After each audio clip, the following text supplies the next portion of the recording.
pedalea, nada, esfuérzate. Conoce, mejora e inspírate en Vivo Deporte. Todo sobre el deporte que tú practicas y vives con intensidad. Hoy en Vivo Deporte. Buenos días, les platicaremos la historia de Daniela Ryf, considerada la triatleta de largas distancias más ganadora de la historia. Entrevistaremos a Marco Antonio Zaragoza, corredor de ultradistancia con récords en pruebas de 12 y 48 horas continuas y que participa en competencias arriba de 200 kilómetros. Van a ver qué historia. Les contaremos de la tradicional carrera de San Silvestre para que cerremos el año corriendo. Recomendaremos las rutinas de estiramiento que todo adulto mayor debe hacer. El coach Alejandro Hernández nos hablará de cómo no perder en las vacaciones navideñas lo ganado en nuestros entrenamientos de running. Compartiremos datos muy interesantes que arrojó la encuesta nacional de corredores 2020 de Run México y les platicaremos de rugby y las modalidades que se pueden jugar. Como siempre va a estar muy bueno el programa, quédense en Vivo Deporte. Buenos días, bienvenidos a Vivo Deporte, les saluda con mucho gusto Rodrigo Latorre, como siempre acompañado de Sol Sigal, a quien saludo con muchas ganas. ¿Cómo estás, Sol? Pues como siempre, Rodrigo, bien y de buenas, todavía guardada en mi casa, tomando más precauciones que antes, pero muy contenta de estar aquí, muchísimas gracias.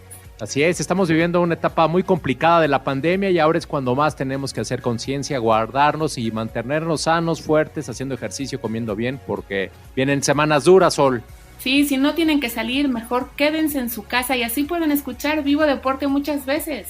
Y se la van a pasar muy bien. Así es, amigos, ya saben que si tienen comentarios, sugerencias o dudas durante el programa, escríbanos. En redes sociales estamos en Facebook, en Instagram y en Twitter como Vivo Deporte 730, porque al final podemos comentar sus mensajes. Recuerden que estamos al aire los viernes a las 10 de la mañana y también los sábados a las 7 de la mañana. Escúchenos en línea en play.wdeportes.com, en su celular bajando la app móvil W Deportes, también en radio tradicional por el 730 de AM en la Ciudad de México, el 1010 AM en Guadalajara, y visiten nuestra nueva página web vivodeporte.com.mx. Ya saben que ahí van a encontrar muchas notas, audios de programas, audios de entrevistas y contenido muy útil para ustedes que son deportistas. Gogles, trajes de baño y accesorios Speedo, tu mejor fit de natación, presenta. ¿Te interesa? Seguimos compartiendo historias de vida ejemplares en el deporte y hoy cerraremos esta serie de contenidos con la historia de Daniela Ryf.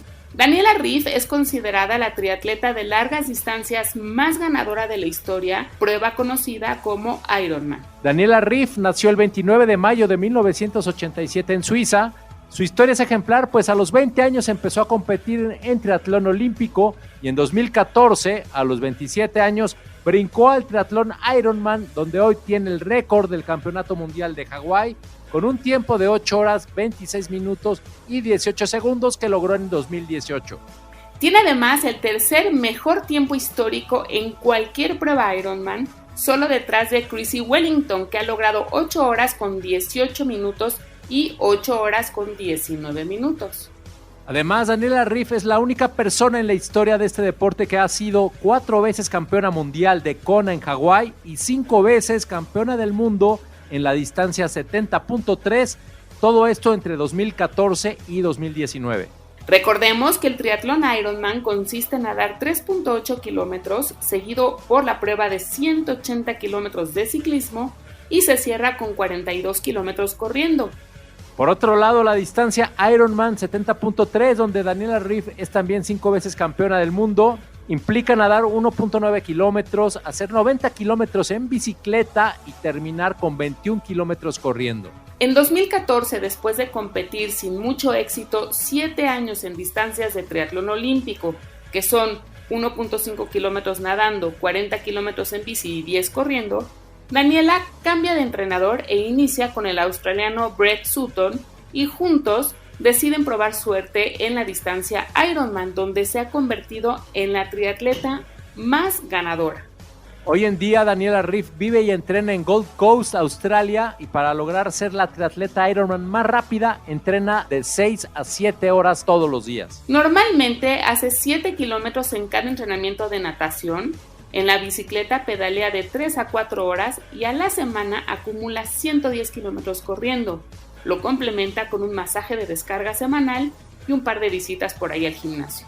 Y durante la temporada compite en Asia, en Australia, en América y en bastantes lugares de Europa. Su estrategia es mantener la mínima distancia de las nadadoras, pues no es su prueba fuerte. Después busca agotar a sus adversarias en la bicicleta, que es su mejor disciplina, y en la corrida explota su potencia cerrando con sprints muy fuertes que hacen imposible que la alcance. Daniela Ryf claramente descubrió que sus capacidades físicas y mentales hacían diferencia en las largas distancias, y queda claro esto con el palmarés que ha conseguido en solo 6 años. De verdad que es una gran historia de dedicación en el deporte. Gracias Speedo México por la información y les recomendamos que conozcan la serie de gogles con protección anti-BAO como los Vanquisher, Speed Socket, Fast Skin, Hyperflyer o los Cover. Speedo tiene también las gorras de silicón, los trajes de baño para entrenar y competir como los Fast Skin Laser, los tipo Jammer y los Endurance, tanto de hombre como de mujer. Y además, muchos productos más para entrenamiento, competencia o recreación. Búsquenlos en redes sociales como Speedo México. Con Speedo, compite, entrena y diviértete. Conoce más en redes como Speedo México. Entrevista. Nos acompaña Marco Antonio Zaragoza, él es doctor en ciencias, tiene maestría en ciencias bioquímicas, licenciado en física, además de ser académico en la UNAM, se ha convertido en un corredor de ultradistancia con récords mexicanos de 12 y 48 horas, así como haber terminado el Espartatlón de 246 kilómetros en Grecia y muchos otros logros más. Marco Antonio nos va a platicar cómo ha combinado su trabajo científico con el deporte, en qué momento empezó a correr ultradistancias, en qué eventos ha participado y cómo se viven estas carreras de más de 24 horas donde ha impuesto récords mexicanos. ¿Cómo estás, Marco Antonio? Muy buenos días. Hola, muy buenos días. Pues antes que nada, gracias por la invitación. Dinos primero, profesionalmente, ¿a qué te dedicas en la UNAM? Actualmente soy académico en la Facultad de Ciencias de la UNAM, soy profesor de asignatura y recientemente terminé mi doctorado en Ciencias Bioquímicas. La verdad es que toda mi formación académica ha sido en la máxima casa de estudios, la UNAM, y a la par también ahora hago ultramaratón. Digo ahora porque yo creo que es reciente mi incorporación en el ultramaratón. Llevo 4 años que corro, en general correr, y 3 años que corro ya ultramaratón, ultradistancia. O sea, ¿hace 4 años que corres estas distancias? Que empecé a correr de la nada, digamos, yo lo único que hacía era jugar fútbol, caminar mucho, era lo que yo hacía de actividad física. Y una vez le pedí a un amigo que me dejara entrenar con él. ¿Por qué? Porque yo estaba subiendo de peso. Y me dejó entrenar con él. Me acuerdo que esa vez entrenamos 13 kilómetros y él quedó sorprendido porque pues yo de no correr, lo más que había corrido era una carrera de 5 kilómetros, recuerdo, otra de 4 con los amigos en Huatulco, pero de ahí yo no había corrido y no me gustaba en realidad correr. Y casual se echó un 13K. Oye, ¿cuántos años tienes ahora? Ahora tengo 34 años y empecé a correr a los 30 años. Y empecé en las vacaciones por una razón, porque a mí me daba como pena correr. Yo creo que eso le pasa a mucha gente. Sí. Yo consideraba que correr era algo muy simple, algo que era para perder el tiempo. Yo sí pensaba, hasta que probé lo que es correr. En ese momento me enganché. Es duro, es un deporte duro. Sí. Exactamente, por eso que mencionas, porque es duro, porque no es en realidad fácil. Hay que controlar muchas variables para poder correr bien, y eso me atrapó. Entonces yo creo que por esta formación científica me llevó a curiosear hasta dónde yo podía llegar. Y después de eso le pedí a mi amigo volver a entrenar con él. Me dijo que sí, que en 2 días. Y de ahí corrimos 15 kilómetros. Después de ahí él me dijo que nuestro siguiente entrenamiento era en 3 días y nos tocaban 18. Y lo corrimos, y después de ahí me dijo que el último entrenamiento que nos tocaba era un 21K. Todas esas sensaciones nuevas que yo estaba experimentando fue que me atrapó. Hablo de un calor extremo en el cuerpo, un agotamiento que nunca había sentido, al día siguiente que te cueste mucho trabajo pararte de la cama. Pues yo a partir de esos primeros entrenamientos, yo me inscribí al maratón de la Ciudad de México, la del 2015. ¿Cuántas veces hiciste 5, 10K o un 21K? Antes del maratón, lo más que había corrido oficialmente era un 21K. Corrí mi primer maratón en agosto, finales de agosto del 2015, y de ahí los siguientes 6 meses corrí 5 maratones. O sea, llevabas 3 meses corriendo e hiciste tu primer maratón. Sí, de ahí prácticamente cada 15 días, 3 semanas yo estaba corriendo un maratón. O sea, le atinaste al deporte. ¿Qué tal? Oye, ¿cuánto hiciste en tu primer maratón? 4 horas 5 minutos. Y quedé, la Gran verdad... tiempo. Me dicen que es buen tiempo, pero de acuerdo Para a lo alguien que no ha corrido, creo que sí, ¿no? Ahora lo entiendo que sí, pero en ese momento, yo me tengo que ubicar en ese momento, para mí fue un muy mal resultado, porque de acuerdo a mis entrenamientos yo esperaba bajar de las 4 horas. Entonces la sorpresa fue que no pude, que por más que lo intenté, no lo pude hacer.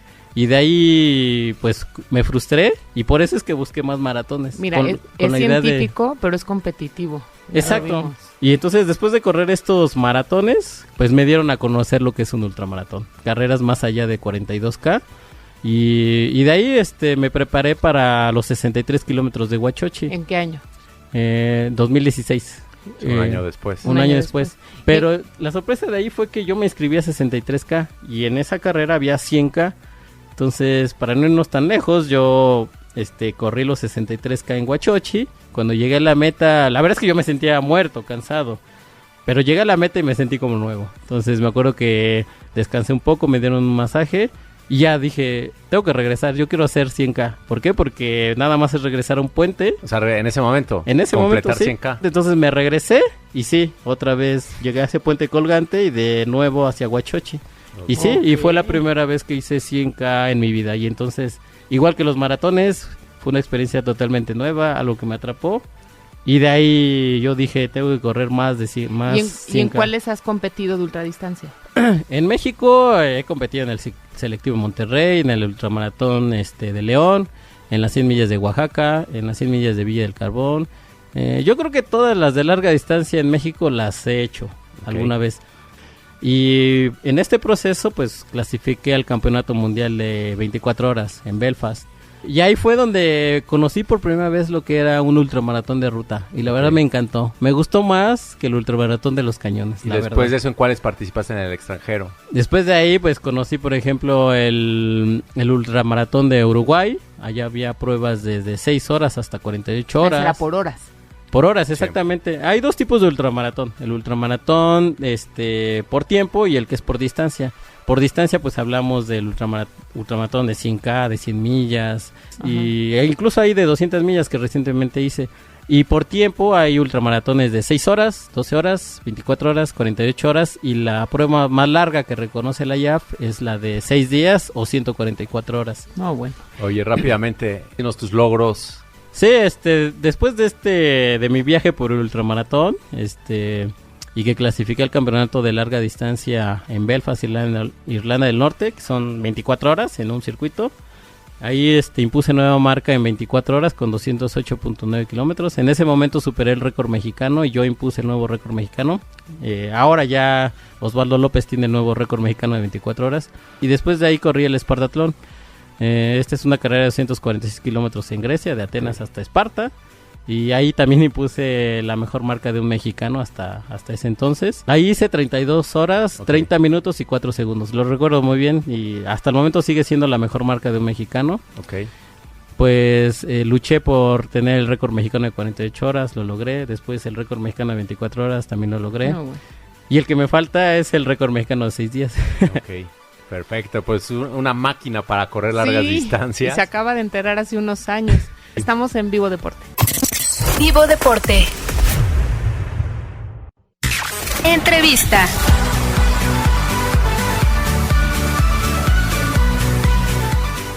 Seguimos en Vivo Deporte, estamos platicando con Marco Antonio Zaragoza, corredor de ultradistancia. Tiene récords mexicanos corriendo 12 y 48 horas, además de haber terminado la dura prueba del Espartatlón de 246 kilómetros en Grecia, entre otros muchos logros. Marco, platícanos, ¿en qué consiste ya el detalle de una prueba corriendo 12 horas, 24 horas, 48 horas? Es una prueba, nos decías, que es por tiempo, pero se mide en distancia. Sí, en general los ultramaratones de ruta son en una ruta, puede ser inicio, final y punto final. La verdad es que son pocas las que son así. La gran mayoría son en un circuito o en una pista. Ajá. Entonces, cuando son por tiempos, estas pruebas de 6 horas hasta 6 días, por lo regular se elige un circuito que es corto. El primer récord que impuse de 48 horas lo hice en una pista de 400 metros. Okay. Y gana el que más kilómetros acumula. Exactamente. Y para cronometrarlo, digamos, es fácil porque al final se contabiliza el número de vueltas que das más los últimos metros, ya con un podómetro. Entonces, por eso es que la marca que hagas en estas pruebas es rankeable. Y a nivel internacional, pues, ya se toma en cuenta. Entonces, por ejemplo... Y hay jueces, obviamente. Hay jueces, hay todo un sistema de chip, de cronometraje. Entonces, todo está muy bien controlado. El abasto está ahí en el circuito o en la pista, los baños, servicios médicos. Por eso es que estas pruebas se pueden controlar muy bien, y a diferencia de las carreras de montaña, que es muy difícil poder controlar. Sí. Y la ruta te refieres a que sobre pavimento, ¿no? Sí, de hecho, como te comentaba, o pista de tartán. Exactamente, como te comentaba, hasta se busca que tenga el menor desnivel posible. Sí. ¿Para qué? Para que el corredor pueda hacer un mejor rendimiento. Okay. Y es sin parar, ¿no? Ahí ya es cuestión de cada corredor. De la estrategia, ¿no? De cada quien. Exactamente, y de hecho por eso que mencionas es que estas carreras se les llama non-stop, porque se busca que no se pare, que una vez que se activa el reloj, el corredor corra hasta que acumule la mayor cantidad de kilómetros. Sí. Por supuesto que cuando hablamos de una carrera muy larga, una prueba de 6 días, por ejemplo, 144 horas, pues ya es imposible que un corredor no duerma. Entonces, ahí ya entra, como lo mencionan aquí, la estrategia. Entonces, buscar, o uno busca dormir el mínimo de horas para poder estar el mayor tiempo posible en pista, alimentarse bien, hidratarse bien para poder rendir más. Entonces se busca hacer el mayor kilometraje posible en este tipo de pruebas. Ok, ¿y en cuáles has participado? Y danos los ejemplos de los tiempos que has hecho en estas pruebas. He participado pues en todas las pruebas. Yo creo que me falta solo una prueba de 6 horas, porque es un ultramaratón corto. Sí. Y me falta el de 72 horas, pero todas las demás las he cubierto. He corrido en pruebas de 12 horas, de 24 horas. En 12 horas tengo 124 kilómetros. 24 horas mi mejor marca, 208.9 kilómetros. 48 horas mi mejor marca es 328 kilómetros con 26 metros. De ahí los 6 días o 144 horas donde tengo 590 kilómetros. Eso es por tiempo. Por distancia he participado en kilómetros en ultramaratones de 100 kilómetros, en donde mi mejor tiempo es 8 horas 45. De ahí 100 millas, en donde mi mejor... Que son 160 kilómetros. 160 kilómetros. Mi mejor tiempo en 100 millas fue en montaña y ahí tengo 23 horas. De ahí 200 millas, que recientemente corrí, donde también afortunadamente pude ganar. Ahí hice 73 horas con 10 minutos. Y el Espartatlón, que es la carrera que va a Atenas Esparta, son 246 kilómetros. Qué locura. Y las de donde tienes el récord, las de 12 y 48 horas, ¿dónde impusiste ese récord? El récord de 12 horas lo impuse en Uruguay, 124 kilómetros. El récord de 48 horas lo impuse en Termas de Riondo, Argentina. Tengo el récord mexicano del Espartatlón. Esa la impulsé en el año 2017. Y son las que yo puedo hablar de rankeables, porque mis demás marcas, por ejemplo las 200 millas de Oaxaca, gané la competencia y todo, pero no es una prueba avalada. ¿A qué te refieres con rankeables? Me refiero a pruebas que están avaladas por la IAU, la cual está en... ¿Qué es? La IAU es la Asociación Internacional de Ultrafondo, que es la asociación que regula a nivel internacional todas las carreras de larga distancia en ruta. Sí. Y las carreras de larga distancia en montaña las avala la ITRA.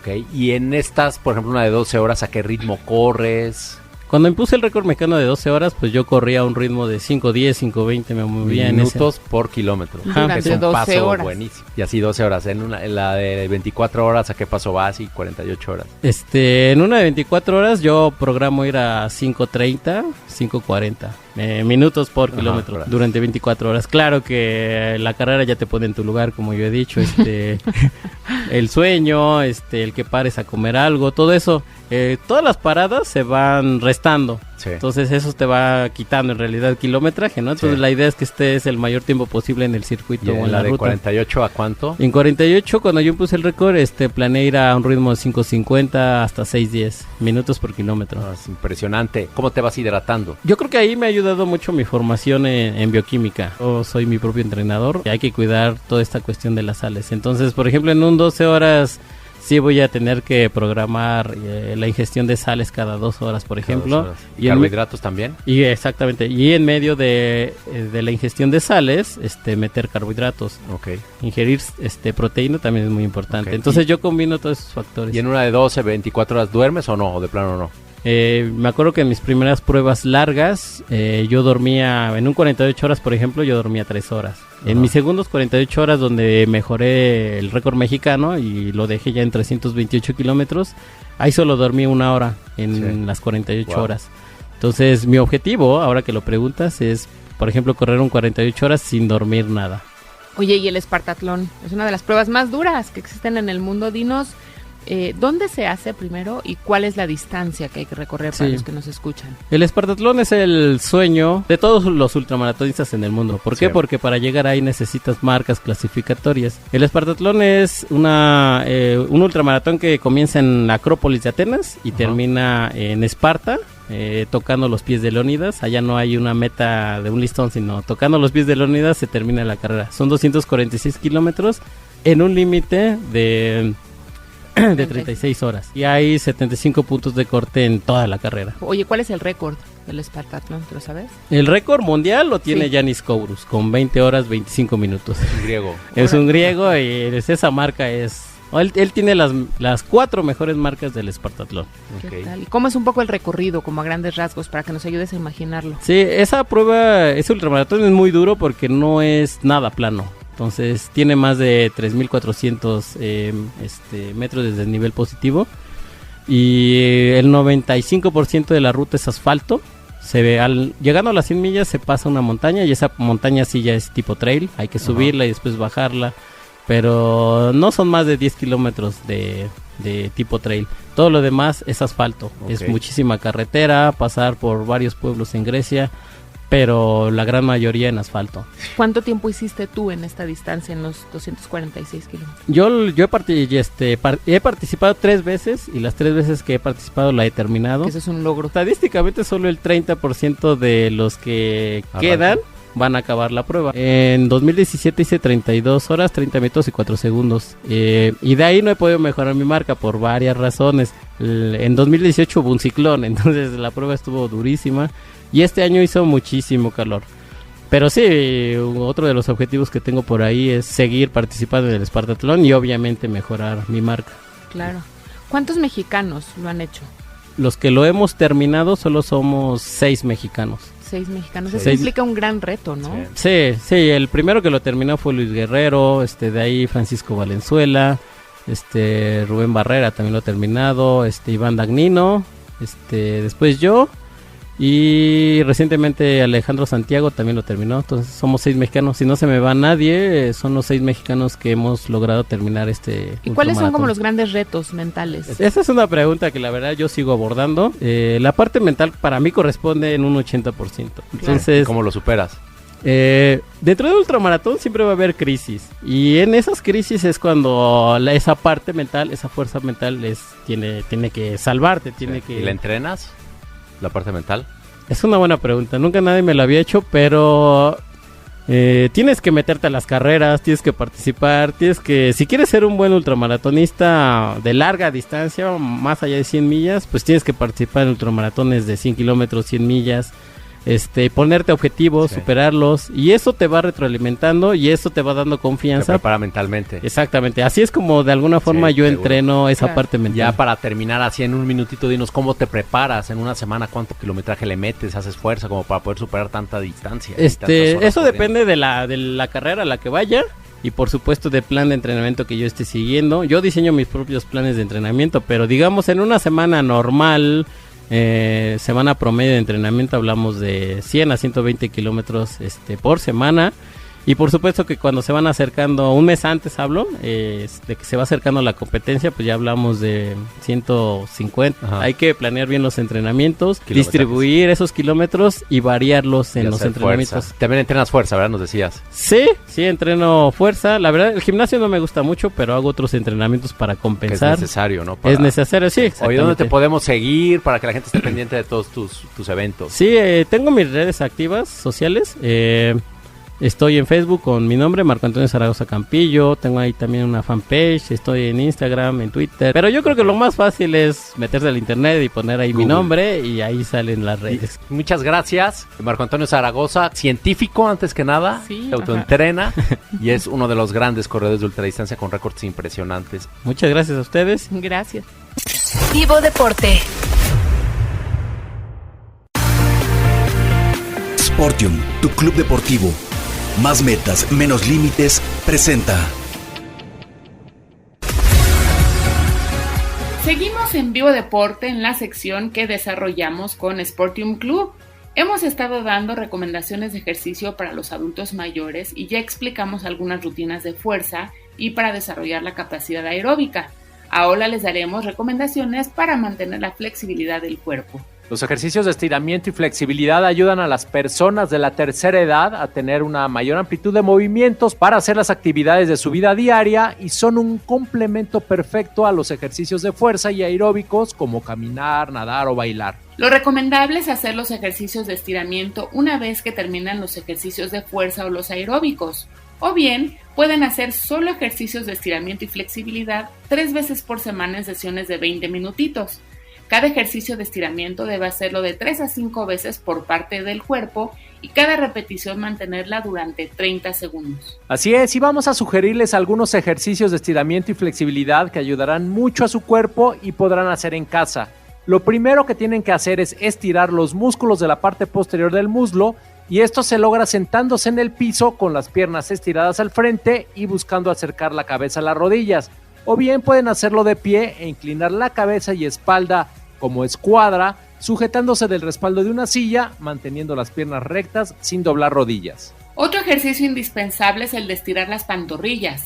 Este se logra recargándose en diagonal en una pared, apoyado de los brazos y estirar una pierna hacia atrás sin separar la planta del pie del piso. Deben ir alternando ambas piernas. Los tobillos también deben estirarlos y para ello pueden sentarse en una silla, estirar una pierna y mover el pie en círculos con diferentes direcciones, además de tratar de flexionar los dedos del pie hacia la rodilla. Para mantener las manos ágiles deben estirar, ¿saben qué? Las muñecas. Para esto se pueden poner las manos juntas en posición de oración y tratar de subir un poquito los codos, lo que hará que las muñecas se semiflexionen.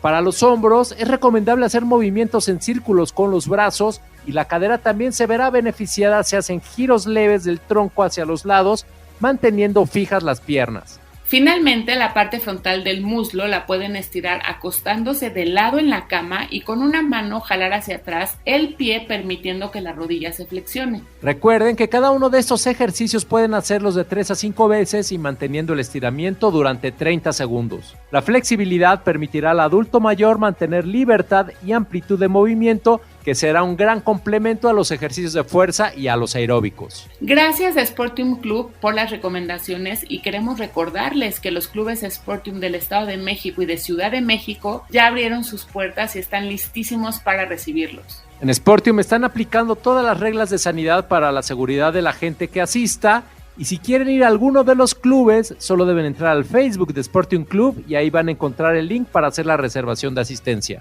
Cualquier duda también pueden entrar a sportium.com.mx. Fit Test de Sportium Club. Revisamos tu estado físico y personalizamos tus rutinas para que consigas tus objetivos. Conoce más. Llama al 5510 00 2500. Y amigos, tuvimos la oportunidad de platicar con Rubén Duque, quien es entrenador de la selección mexicana de rugby y nos habló de cómo ha crecido este deporte en México. Rubén nos explicó las modalidades de rugby que se juegan, qué exigencias tiene y cómo prepararse. Escuchemos lo que nos explicó Rubén Duque de rugby, que está súper interesante. Estamos aquí en Vivo Deporte con Rubén Duque, él es director técnico de la selección de rugby de México. ¿Cómo estás, Rubén? Gracias por estos minutos a Vivo Deporte. Hola, muy buenas tardes. Gracias a ustedes por dar espacio a deportes no tan mayoritarios como el fútbol, pero en pleno auge y mucho crecimiento como el rugby. Dinos un poco tu origen y ¿desde cuándo estás en México? Pues vengo de España, inicié ahí el rugby cuando tenía 10 años y bueno, después posteriormente entrené desde los 20 y pasé a formar parte del staff técnico de la Federación Española, llevando parte de la dirección técnica de toda la federación, y hace aproximadamente casi 6 años vine a México para trabajar en la Federación Mexicana de Rugby. ¿Y qué tipos de rugby se juegan en México? ¿Qué modalidad? Pues se juegan las dos más tradicionales, que es el rugby a 15 jugadores, que es el más tradicional, y el rugby a 7 jugadores, que es el deporte que ahora es modalidad olímpica. Ya fue hace muchísimos años el rugby olímpico, pero a partir de Río de Janeiro 2016 el rugby se incluyó como modalidad olímpica en la modalidad de rugby 7, que es la misma cancha, pero solamente 7 jugadores, con lo cual hay mucho más espacio. Es muy vistoso para alguien que a lo mejor no tenga mucha noción de rugby. Es posible que le enganche un poquito más porque es muy espectacular en cuanto a las carreras. Hay más espacios, hay más carreras, hay pases más largos, entonces es muy explosivo, requiere mucha demanda energética. Los tiempos son mucho más cortos de juego, con lo cual en un fin de semana se llevan a cabo unas Olimpiadas o un Mundial de ¿Cuánto rugby. ¿Cuánto dura un partido de rugby 7? El partido de rugby 7 son 7 minutos cada parte. Pero dense cuenta de que es una superficie en campo de rugby como uno de fútbol aproximadamente. Entonces solamente 7 jugadores corriendo una dimensión tan grande de campo, un área tan grande, cuando además tienes que correr, tienes que chocar, tienes que taclear, tienes que levantarte de nuevo, tienes que pasar el balón, entonces requiere muchísima energía, muchísima preparación. ¿Y cuántos tiempos son de 7 minutos? Son solamente dos partes de 7 minutos. Eso permite que cada 15 minutos aproximadamente tienes un juego nuevo que ver. Entonces la gente va a pasar el día entero al estadio, juegan todo el día partidos. Hace menos de un mes fue la Copa del Mundo en San Francisco de rugby 7, en la cual México, la primera vez que participaba con las mujeres, clasificó México como uno de los equipos de la zona. Bajo estas condiciones de espacios grandes, de tiempos cortos, ¿qué debe desarrollar en un entrenamiento un jugador de rugby? Pues mucha la capacidad anaeróbica, también todo lo que va relacionado con la explosividad, porque como son espacios muy amplios, pero las defensas están muy bien estructuradas, todo el tema de explosividad, arrancada, fuerza, potencia para poder entrar en los intervalos que rápidamente se cierran, explotarlos, y una vez que se rompen, pues son sprints a veces de 40, 50, 60 metros, y consigue romper la defensa con esos gestos motrices o de explosión. Entonces requiere de mucho trabajo de fuerza, de potencia, de explosividad, pero también mucha capacidad también anaeróbica, ¿no? Y pues obviamente resistencia, porque a veces son carreras muy largas y te tienes que recuperar, y otro día estás otra vez jugando la pelota, pasando, tacleando, brincando. Es muy completo el rugby en cuanto a las demandas que requiere hacer a nivel de movimientos. Es muy completo, que tiene parte de básquet, tienes que brincar por la pelota, tiene componentes de lucha 1 a 1 con el tackle, el empuje, pero también puedes utilizar el pie, a patear, puedes pasar la pelota. Entonces requiere de muchas destrezas, lo que hace que las demandas de trabajo físico pues sean muy completas y muy necesarias para ser un buen jugador completo. Después de esos 14 minutos de juego puedes acabar agotado. Bueno, yo creo que el ácido láctico se te sale por todas las partes del cuerpo y es agotado, es muy agotador, pero normalmente lo que hacen los jugadores es, después de los partidos, van a hacer una recuperación en hielo. A veces, no siempre, pero si tienen la oportunidad se van a recuperar un poquito de hielo, porque pasadas unas 2 horas aproximadamente tienen otro juego. Es decir, al cabo del día en rugby 7 tienes aproximadamente 3 partidos. 3 partidos. Ajá. Y tienes que recuperar porque al día siguiente sueles jugar otros 2, a veces 3 partidos también. Entonces requiere de mucha preparación, no solamente física, sino también mental, para estar a tope en todo lo que requiere un torneo. Buenísimo, muy interesante, emocionante verlo y jugarlo. ¿Dónde la gente, los jóvenes, pueden acercarse para saber más de rugby 7 en especial? Pues en México, de hecho, está la página de la propia Federación Mexicana de Rugby, que es www.mexrugby.com, mexrugby.com. Pues muchas gracias, Rubén Duque, responsable deportivo de la Federación Mexicana de Rugby. Con todo lo que nos explicó Rubén Duque, de verdad que el rugby es una opción más de deporte que podemos practicar, así que podemos considerarlo, chavos, para salirnos de lo que siempre hacemos. Totalmente de acuerdo, Sol. Vivo Deporte.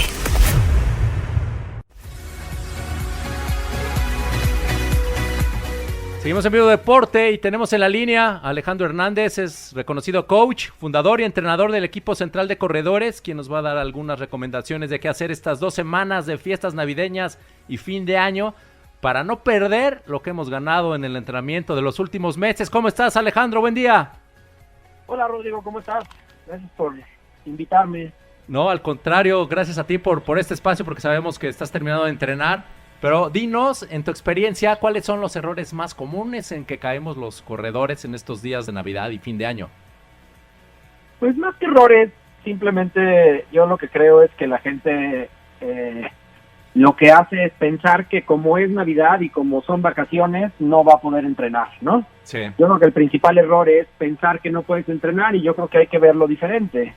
Hay que pensar que igual vas a tener más tiempo, que sí van a cambiar los horarios, va a cambiar la dinámica, pero eso no quiere decir que debes de dejar de entrenar. Y otro error también que se comete es pensar que puedes entrenar a la misma intensidad cuando están sucediendo cosas en tu cuerpo que no son comunes, ¿no? Sí, como el exceso de comida, bebidas, ¿no? Todo eso afecta finalmente también.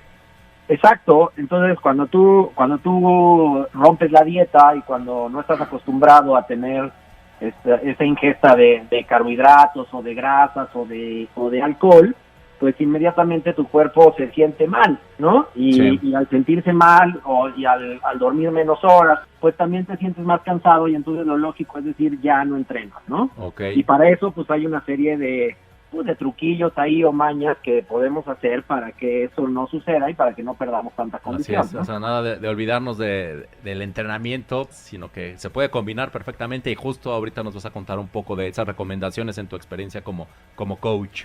¿Cómo estás, Ale? Te saluda Sol Sigal. Hola, Sol, ¿cómo estás? Pues bien, bueno, no, porque siento que me estás describiendo, la verdad, entonces ya me mortifiqué. Quiero que nos expliques el daño que causa en el estado físico y en lo que habíamos ganado del entrenamiento acumulado estas 2 semanas que pues bajamos el rendimiento, paramos, comemos y bebemos de más. Creo que la clave está mucho en el tema de la comida, ¿no? Claro.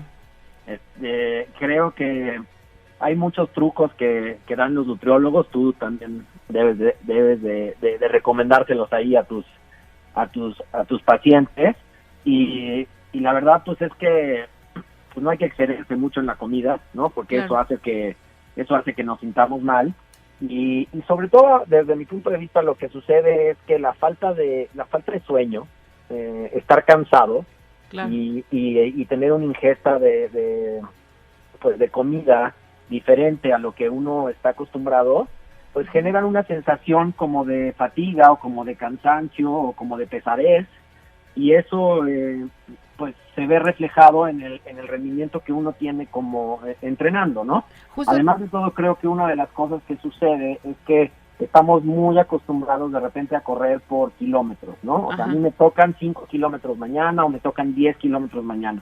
Y entonces inmediatamente viene un efecto de que estás más cansado y en vez de correr los 10 kilómetros en 1 hora, pues los corriste en 1 hora 6 y entonces pues empiezas a ver que todo está mal y cometes el típico error de decir, pues ya el lunes empiezo, ¿no? A la goma. Ya en enero retomo, ahorita estoy muy complicado, tengo muchas cosas que hacer y lo dejas. Y creo que lo que hay que hacer pues es salir a correr la hora que siempre corrías, en el entendido de que igual no vas a recorrer 10 kilómetros, sino vas a recorrer 9, ¿no? No pasa nada. A mí me gusta mucho más correr por tiempo que por kilómetros, porque el cuerpo no es el mismo el lunes que el martes, no es el mismo el domingo que el martes, ¿no? O sea, el estrés que provoca la falta de sueño, pues sube las pulsaciones y eso hace que te cueste más trabajo entrenar en un día donde te desvelaste, por ejemplo, ¿no? Y sí puedes, por supuesto, perder la condición que tenías, más o menos como en qué porcentaje o cómo podrías medir qué tanto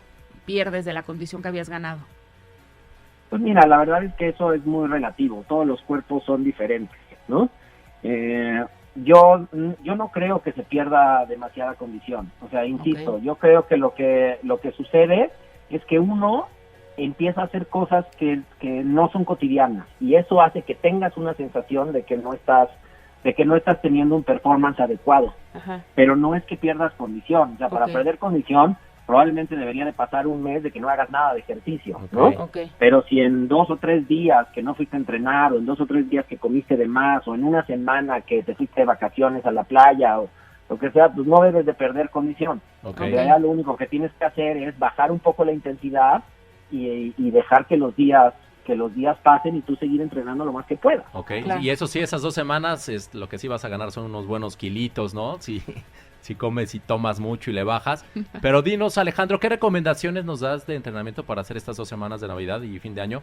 Para no tener esa merma física o para mantener un poco el ritmo, como comentas. ¿Cuáles son ya, digamos que los consejos más importantes que puedes compartirnos?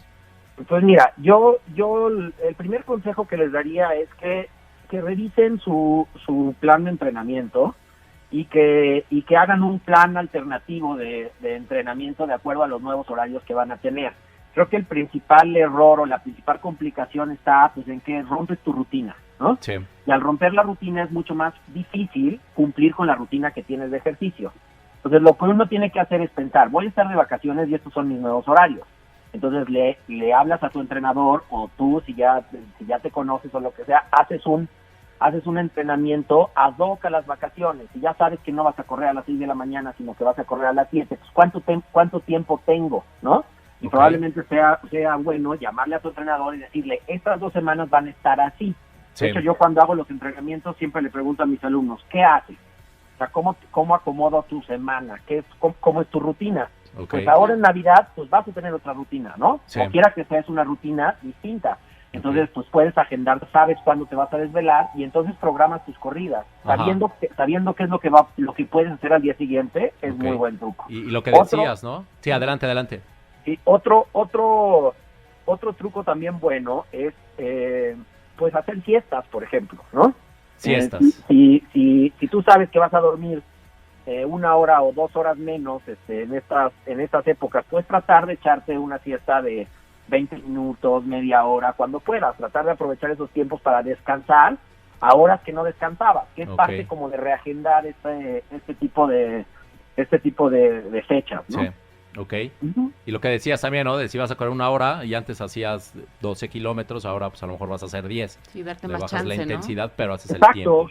O sea, lo que yo hago en estas fechas, pues es estar consciente que si cuando estoy entrenando perfecto y cuando estoy entrenando con una dieta adecuada, cuando estoy entrenando con horas de sueño adecuado, pues más o menos mi desempeño es de tanto lo que decía, ponía el ejemplo de correr 10 kilómetros en 1 hora, o salía a correr 1 hora y lograba más o menos correr entre 10 y 11, pues no preocuparme si hoy corro 7, ¿no? Okay. O sea, simplemente tratar de guiarte por las pulsaciones, y si te toca trotar a pulsaciones bajas, pues trota a pulsaciones bajas. Nada más no parar, ¿no? El chiste es no parar. O sea, no paras, pero tú trotas a pulsaciones bajas. Lo que pasa es que esas pulsaciones bajas ese día para ti van a ser a una velocidad menor que lo que es cuando estás a tope en el entrenamiento. Así es, y ya irás a un pasito quemagrasa que muy bien nos Exactamente. caerá para estas semanas.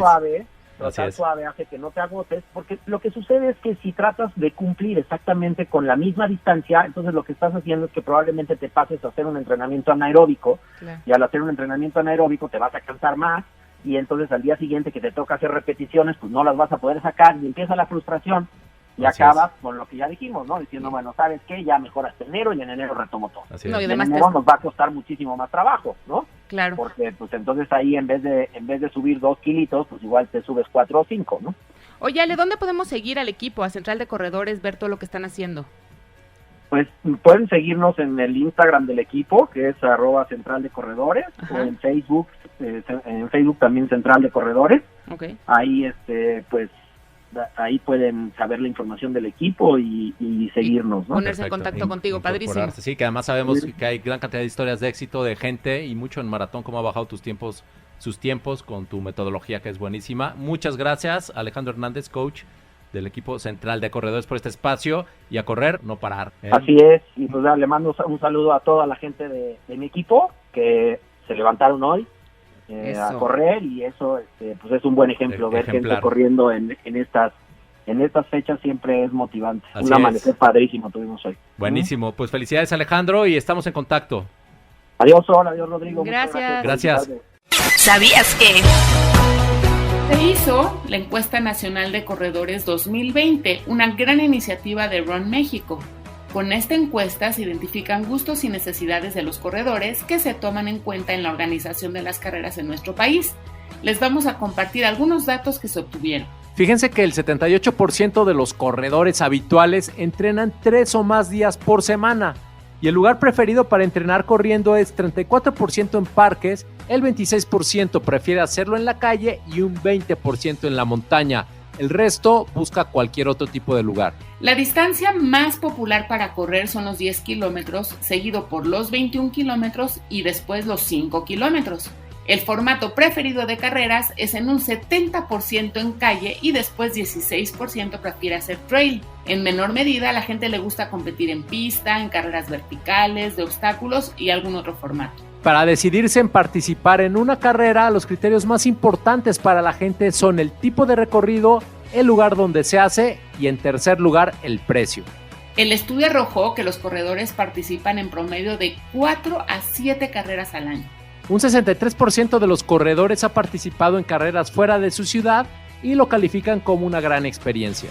Dada la situación de la pandemia, un 46% de los corredores ya ha participado en carreras virtuales. Es claro que el formato de eventos virtuales ha sido una gran opción y un 42% está dispuesto a participar en este tipo de carreras en 2021, adicionalmente de participar, por supuesto, en carreras presenciales. En cuanto a datos de consumo, hay información muy interesante. Fíjense que las marcas de tenis preferidas para correr son Nike, Adidas y Asics. En cuanto a ropa, también está Nike, Adidas y Under Armour. Las tiendas donde compra sus accesorios el corredor son InnovaSport, Martí, Liverpool y también en tiendas online. Y la bebida deportiva favorita es Gatorade, seguida por Electrolit y Powerade. Fíjense que son datos súper interesantes los que se obtuvieron sobre las preferencias de los corredores. La encuesta se aplicó a 4.912 corredores, de los cuales 37% eran mujeres y 63% hombres. Por supuesto, felicidades a Run México por esta gran iniciativa de investigación. Competencias y eventos. Corredores, para cerrar el año no pueden perderse la tradicional carrera de San Silvestre, que este año será en formato virtual. Como todas las ediciones, será de 12 kilómetros y podrán completarla del 26 al 31 de diciembre. Al inscribirse tendrán un número de corredor virtual y el pasaporte digital con la información del evento. Además, van a recibir en su casa una playera conmemorativa, la medalla personalizada y un regalo especial. De verdad que vale la pena participar en esta carrera hermana a la San Silvestre, que se corre en Sao Paulo, Brasil, el último día del año desde 1925, toda una tradición. ¿Qué tal? La carrera San Silvestre, a ser virtual, podrán hacerla y recorrer los 12 kilómetros en caminadora o saliendo a correr, por favor cuidando la sana distancia. También podrán hacer ejercicio que será equivalente a recorrer la distancia, por ejemplo, subir las escaleras de su casa o de su edificio, hacer bicicleta fija o ejercicio funcional. Los equivalentes que se pueden tomar en cuenta son, fíjense, 30 minutos de ejercicio asemejan a correr 5 kilómetros, 60 minutos de ejercicio equivalen a 10 kilómetros de distancia y 75 minutos de ejercicio son los 12 kilómetros que tienen que completar. Al terminar, deberán registrar su tiempo. Anímense a cerrar el año corriendo, porque el evento además está limitado solo a 1,500 participantes. Para ser parte de esta tradicional carrera San Silvestre en su edición virtual, inscríbanse en emociondeportiva.com. Vivo Deporte te escucha. Muchas gracias a la gente que nos escribió en redes sociales y durante el programa, entre ellos a Saúl Flores, Pescaribú 69, Napoleón Valenciano, Dulce Mónica, Edu Mendoza, Mónica Schlam, Julio César, Jimena Graham, Dulce Belmar y muchas personas más. Sí, muchísima gente nos escribe y eso nos encanta porque, bueno, de eso está hecho el programa, de la gente que nos escucha. Se acabó Vivo Deporte, disfruten el fin de semana, sigan cuidándose por favor, que estamos viviendo momentos bien complicados por la pandemia. Recuerden seguir haciendo ejercicio, comer bien, hidratarse, descansar, usar cubrebocas, lavarse las manos y cuidar la sana distancia para estar más sanos. Así es, Sol Sigal, y muchas gracias por escucharnos. Recuerden que estamos todos los viernes a las 7 de la mañana y los sábados muy temprano a las 7. Todos nuestros contenidos y audios están en vivodeporte.com.mx. Y bueno, no nos queda más que despedirnos y desearles que tengan una gran Nochebuena y feliz Navidad. Igualmente para ti, Sol Sigal. Gracias para ti, Rodrigo Latorre, y decir que fue tu cumpleaños y no te felicité al aire. Y pues nada, hay que decirlo, felicidades. Gracias, Sol. Gracias, Ro. Buen día. Corre, pedalea, nada, esfuérzate. Conoce, mejora e inspírate en Vivo Deporte. Todo sobre el deporte que tú practicas y vives con intensidad.